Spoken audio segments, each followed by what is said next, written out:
I've been thinking recently about why it is that too many veterinary practices, which on the face of it are successful in professional terms, they appear to offer very high standards of professional care for their clients and for their patients. They employ a team of enthusiastic, committed, hardworking vets, nurses, support staff, reception team, and managers and clerical staff, and yet their success in professional terms doesn't appear to be matched by their success as a business. That is, these are practices which are generating levels of profit which appear to be totally inadequate. Why is it happening?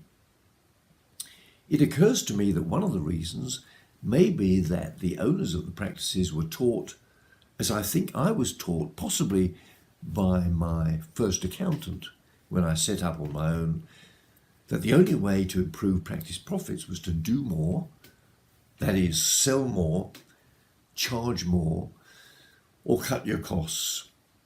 And the reality is, if you were to ask any practice owner to do more, charge more, or cut their costs, they would say that they're already very busy. Their standards would decline if they were much busier, that they couldn't possibly charge more because the local marketplace wouldn't stand for it, and that they'd already cut their costs to the bone. So they settle back, assuming that the status quo will continue and that there's very little that they could do whilst remaining professional on the one hand and generating more profit on the other.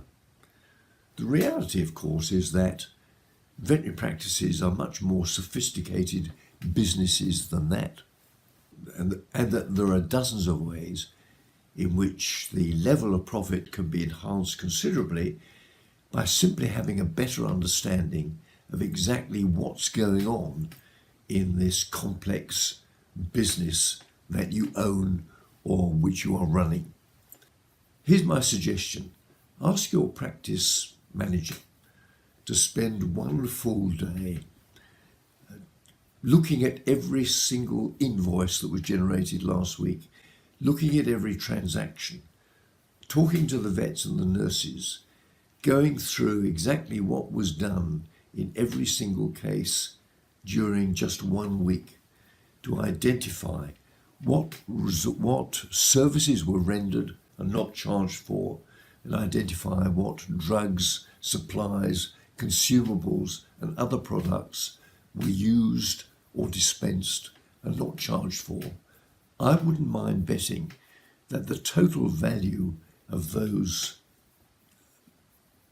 items and services that were delivered but not charged for were likely to represent 10, 15 or possibly 20% of the revenue that you were recorded.